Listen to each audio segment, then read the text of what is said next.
Good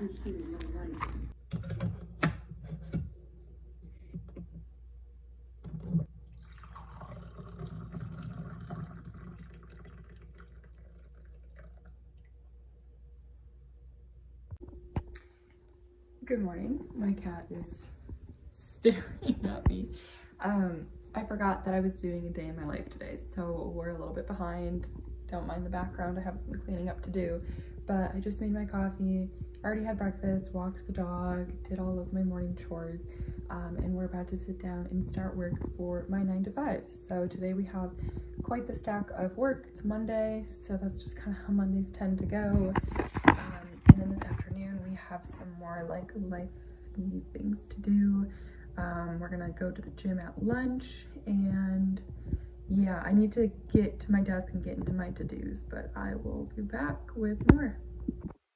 Okay, so happy Monday. I'm settling in for the day and just kind of got a good grip. I really need to do my nails today. I'm adding that to my to-dos. Nails, and I need to also do my toenails. So I meant to do them last night. I've just been so freaking tired at night. But okay, so what I do every morning, since I have 2 jobs, is I sit down before I start my 8 to 5 and I go through all of my to-dos for the day and all of my calendar things for both jobs. A lot of my clients are on different time zones intentionally, so I can, have those meetings outside of my 8 to 5, whether that's before 8 a.m. Eastern time or after 5 p.m. Eastern time. That is kind of the reality of freelancing while having a full-time job. So I go through and I plug into time blocks all of my different calendar times. So today I don't have any. I have one freelance meeting at 5:30 p.m. and then I just have 2 corporate meetings today, one from 3 to 3:30 and one from 4 to 5. So that's a really light day. I'm going to go lift over my lunch break, so I'll get my workout out of the way. I need to go to Sam's and Walmart tonight right after my meetings, and then I need to walk Betty, and then I'm going to meet some friends downtown to watch the bowl game. It's like the Natty Light Bowl or something. I don't really know sports, but I enjoy the atmosphere that comes with sports. So and then the rest of everything is just a really long to-do list, and I use the Notes app on Windows. So, and then I also am a big fan of the Apple Notes app, so that's kind of my thing. I make a big long list and then I fill everything into time slots. So today for my full-time job, I want to look at Google Analytics for some pages that I don't necessarily own, but a lot of my campaigns drive to. So I want to drill down into some of those analytics for the past month. I did my expense report. That's done. It's up and at 'em early today. And then I was working on OKRs, which is something I want to talk about later, setting objective and key results at your corporate job when you don't really have any direction. A lot of my goal setting has had to be me taking the initiative, so I kind of have a roadmap. And I think this is a weakness of a lot of corporations, is giving their individual contributors, which would just be like a normal employee that's not a manager or a leader, giving them a roadmap. So I'm kind of creating my own. So I created 4 different OKRs, and 3 are on track. 1 is not started, but that's okay because they're quarterly OKRs. So the quarter goes from the 1st to March 31st, I believe, or maybe sometimes it's weird. It's like the 28th or something, but you have like about 3 months to get everything done. So I'm not too concerned about that because it is January 8th. But I want to spend some time looking at each of those OKRs today and really drilling down into like different steps and starting to create a roadmap for those. And then I do have work in each of those categories that I need to move forward. So yeah. And then for my freelance gig, I had a client meeting. Like I have a monthly meeting with one of my clients, and I take notes on just like a legal pad. So I need to translate this into like a whole entire quarter worth of work, 3 months worth of work broken down. I need to invoice a client. I need to schedule some social posts for a client. I need to figure out my to-dos for a client. I don't even know what I have to do for him. He's the one I meet with at 5:30 today. What else do I have? I have some social content for myself I need to push out, and I want to do my nails, and I need to take care of the boxes that are all right there. So that is the day. It's a lot of stuff, so we are gonna get cranking on it, and I'll be back to talk about some more stuff later. Okay, so I removed my client's name from this, but you kind of get an idea. Like, we just had our meeting, and we'll meet again in January, but I do, like, she's one of my smaller clients, but one of my older clients, so we love her. But I just section out, it's like our Q1 work plan, so all the January to-dos, February, March, and these 2 months will grow as we go. But you can see January, we have a lot of work to be doing right now, so this is how I section out that work. I send this to the client, get their final sign off, and then I begin doing my work. Did just work out and did forget to get any B-roll footage. I did take a selfie though, so maybe that counts. All right, but we're gonna turn this around right now. I'm gonna start remembering to film.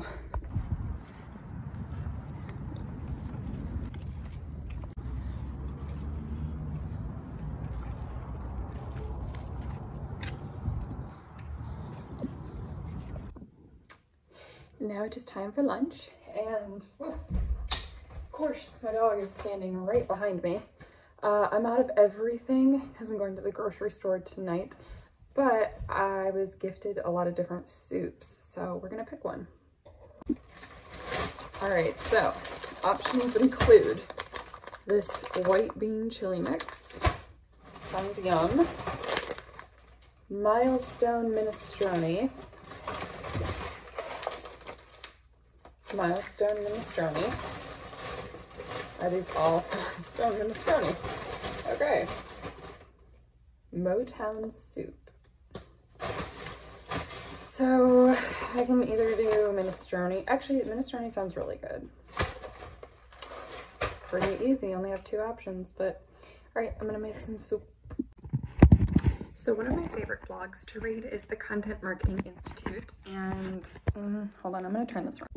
So I was reading this one, which was like a case study on ServiceNow and how they used content and how they used this digital magazine, which is something I've actually like thought about and recommended to a lot of brands before, was to do like some type of digital magazine. Everybody always says that they miss magazines, and this is an example of one of their, sorry, I'm so shaky, magazines. Oops, why is this not working? There we go. And it looks like a legitimate magazine. It's got a lot of helpful information in it. It's very well researched.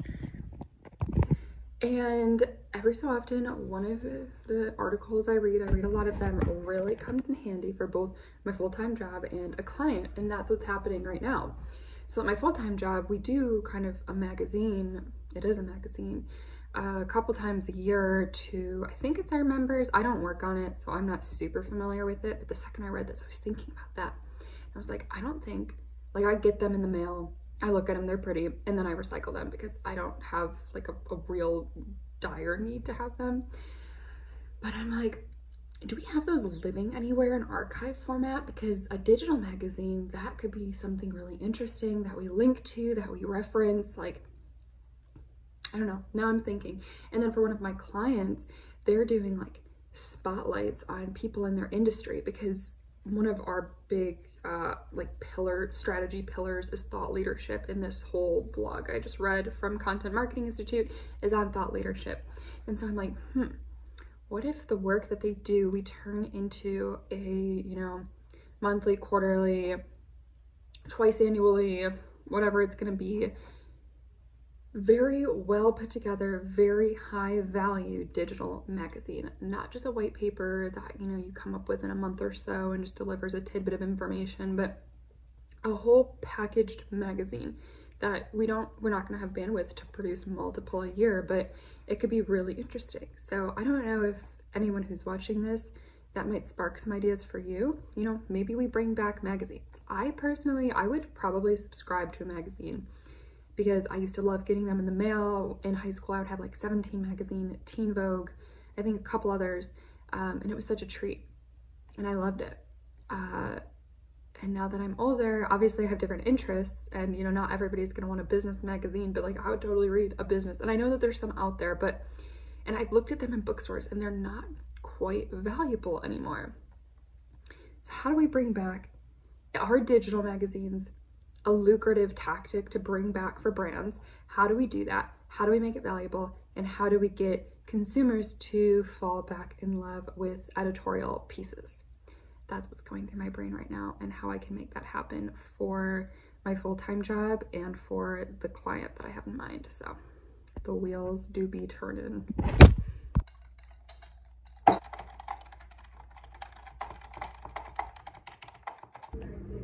Minestrone soup is served. Sometimes at the end of the day, I just have black under my eyes. Why? I have not been crying. Couldn't tell you. Okay, she's actually so mad at me, so we need to go on a little walk. I know, but right now I've been doing, it's past 5 p.m. She's like, it's time to go now. I've been doing some brand values for one of my clients, which I'm actually posting a whole TikTok series. I think some of it will be up by the time this is live, about like how I form, like when I get a project to do a brand identity, how I go about doing that. One of that is the values. And so my client came to me with the values that they wanted to do, and they were very just like dry and cookie cutter. And so one of my jobs is to go in and to like juice them up a little bit. So this one is a project management consulting firm, and it just had like blank company values. And so I was trying to think of a way to make it creative and like convey that it was values. I know, while like injecting some of that industry knowledge, industry terminology into that. So I came up, it's a project management firm, so like project charters are really big. So we're calling it the like name of company charter. And I thought that was really creative. And I'm needing a little mental refresh while I think through ways to juice up the actual values. There's only 3. I've got 1 done. The other 2 I'm stuck on, so I'll be chipping away at that throughout the night. I usually have to like set it and forget it for a little while, but I really need to get it done by like before I go to bed tonight. So we're gonna go on a walk now.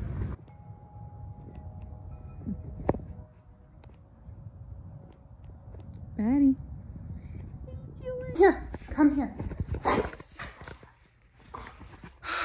I look horrible. I am so freaking exhausted. My animals are driving me insane. My dog is obviously being a menace. She literally just turned my necklace around.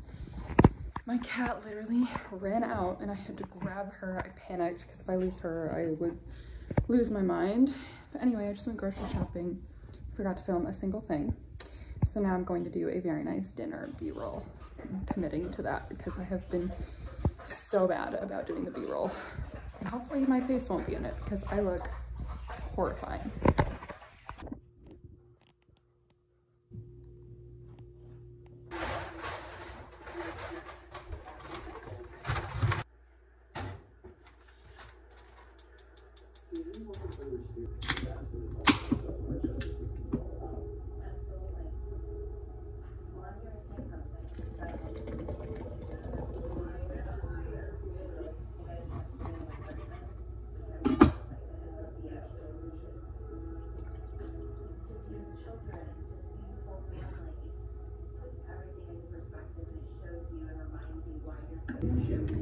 Okay, so we have water heating up and I put some salt in there, just like, I think I did 3 twists of the salt.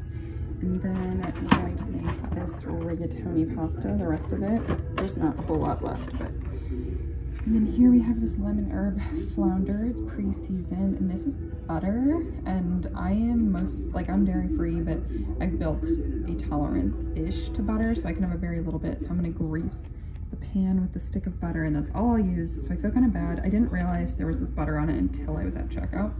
And then I'm gonna make this flounder, and I'll eat half of it tonight. And then we'll top with green onion, this Rouse, I'm probably saying it wrong, sensitive marinara. It does not have onions or garlic, so it's really good if you have like IBS or just a sensitive tummy. Hi, gorgeous. And then half of this Lenny and Larry's complete cookie and the chocolate chip cookie flavor for dessert. And then for my sippy, I have the root beer Olipop, which is actually not my favorite. the root beer poppy. I prefer the root beer Olipop. This one tastes like a bottle cap, and I think Olipop tastes like root beer. But the Poppy Doc Pop is better than the Olipop. I think it's Dr. Godwin or Mr. Godwin. And I put a little lime in there to make it fun. So yeah, we have Kardashians playing. The girls are all here.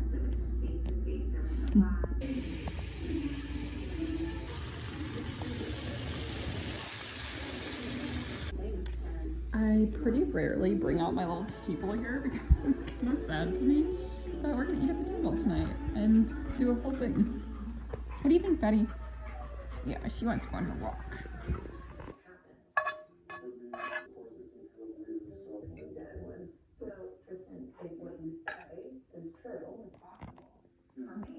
Bone apple tea. I've gained a lot of weight here because of my back. What would tickle your fancies? Well, what's gonna really tickle my dick is if I just lay it aside for a more of a good dick tickle. What is this? Someone just shoved this in here? The animals? You should be doing your dick like animals. Where's that? Why does your back hurt? Okay, it is now time for our evening stroll. Can't see him. So we're gonna go do that. Probably take us 30-40 minutes. And then I'll be back and I'm gonna talk about setting goals in a corporate setting when your boss, or like, if not even corporate, but like if you report to somebody and they're not good at giving you a roadmap, how to create your own. And then we're gonna close it out. So let's do it.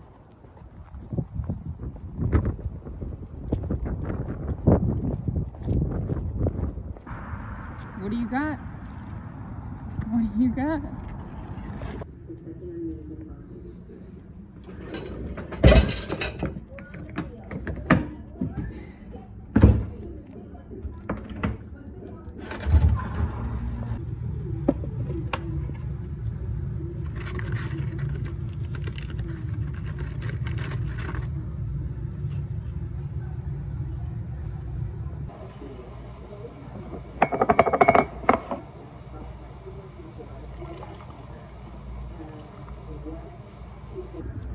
It is 8:17 p.m. This is the shower lineup. I'll use my CeraVe. I'll put my hair up in a scrunchie. I'm not doing hair wash or anything, so I'll do this for my upper back. Kind of helps with back knee. And then, I don't know what the fuck is going on with my camera, but this for my body wash. And then post-shower, we have Betty's tooth wipes. My favorite lotion, which is by Fleur. I used the perfume last year, but it was actually pretty weak. So I'm now on Ariana Grande Cloud. I use that when I'm like going out somewhere, and I use this when I'm just home. And then the rest of my skincare, so my Curology, my CeraVe, and I'll take my skin pill before bed, put on my robe, and then we'll drink our tea. So tea steeps while I do this. This little girl likes to stick her head in the shower when I'm in here, don't you? Yes. Betty, want your dental balm?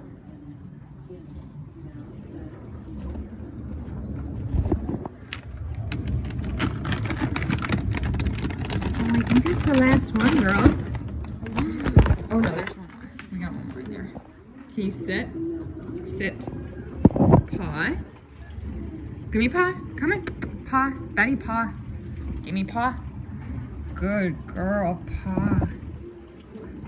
Helps with her dental health. And time to feed Miss Lou.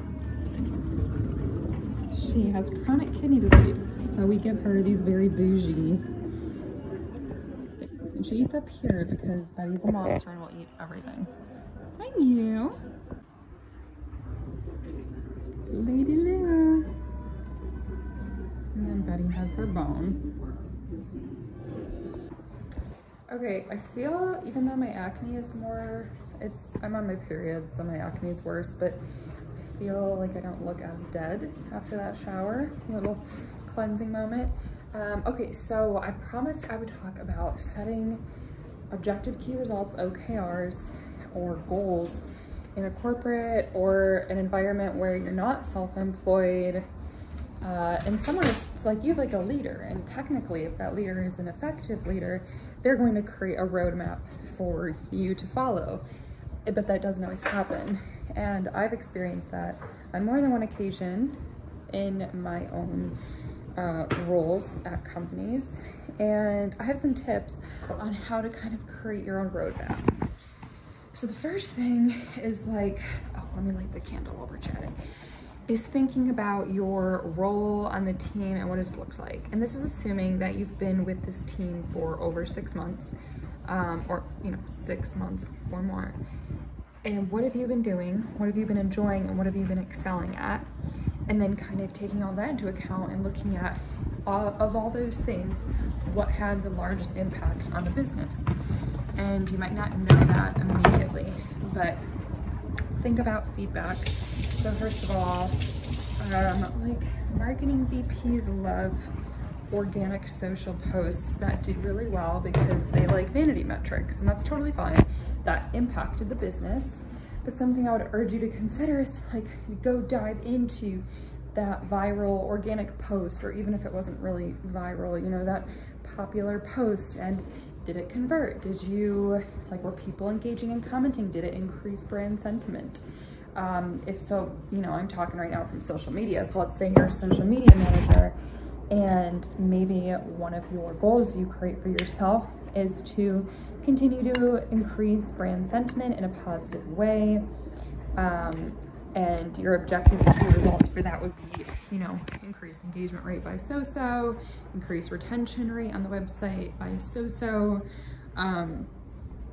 So that's kind of my framework for how I look at my work goals. She's gonna start barking. It's such a shit show in here.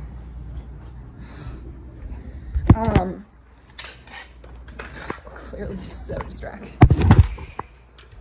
So look at your position, look at the things that you've done in that position while you've been there, and the things that have been successful and the things that have not, because even if things were not successful, they could have still had a positive impact on the biz.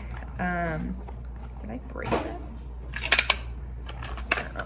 I don't feel like doing it right now though. Leave it, Betty. Visible value is actually one of my organization's value props or something. Not even that, it's one of our pillars, but visible value really matters to leadership, and leadership is ultimately who decides, if cuts are coming, who's getting cut and who's not. And when they're, thinking about how they want to distribute the budget for the fiscal year, they're going to look at which departments had the highest impact. And depending on how sophisticated your company is, there might be a variety of ways that they look at this. If it's not a very sophisticated company, they might truly only pay attention to the vanity metrics. So you also have to kind of consider the culture of your company and the culture of your leadership team. This is why I am not a fan of working in a corporation, working for the big man forever, because you really have to play their game. And you've probably heard that before, but maybe you don't know how to play it. So I'm probably really not doing a whole lot for you in terms of how to set your own OKRs, but I'm not in your position. So let's run through one more example and then we'll be done. Let's say that you are a marketing specialist you're a digital marketing specialist, and you do emails for your company, and your job is solely to take people's content, package them up into an email, and get them out on time. So the very, what would the word be? Task-oriented role, very packed. You don't really have a lot of time for innovation. How can you get better? So for this, I would say you have a very operational role. So you need to look at the operational process and figure out how you can make things better. I can tell you, as somebody who is on the other side, giving the copy, giving the email content to a digital marketing specialist, I always want to know, what are best practices right now for our industry? What day should I be sending? What time should I be sending? Are there opportunities for me to segment this audience to get more hyper personalized or hyper targeted? So becoming that SME, maybe that's one of your OKRs, and maybe like your different bullet points to get there are like you attend some seminars, you get some certifications if you don't have them already, you do some continuing education, and or you develop a new workflow that frees up some of your time so you have time to do, you know, some of the education. Because I know some digital marketing specialists are so overworked that they don't have any time in their day to even consider.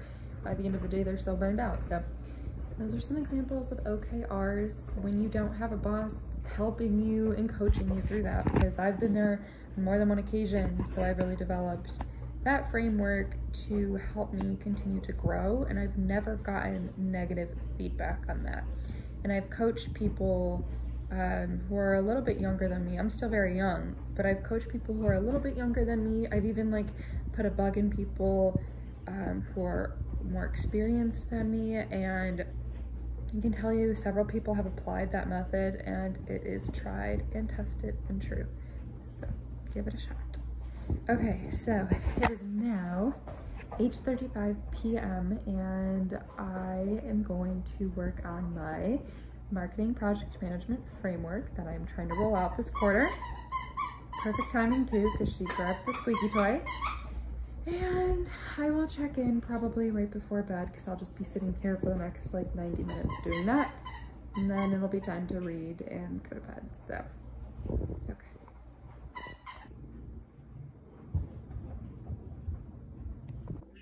I have a very, very sleepy little girl on my hands. Very sleepy girl on my hands. Betty is in bed. We are gonna get in bed to put it down. Don't mind that pile of clothes I need to fold. Ladies' food. And the hack for looking presentable every day at work, and my hair takes me less than 5 minutes. I don't know what's going on with my camera.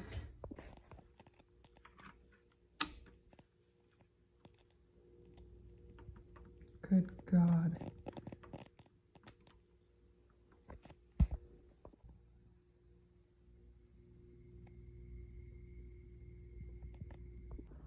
Yes. And time to read, and this is the read of the moment. Let's do it. Alrighty. Good night, all.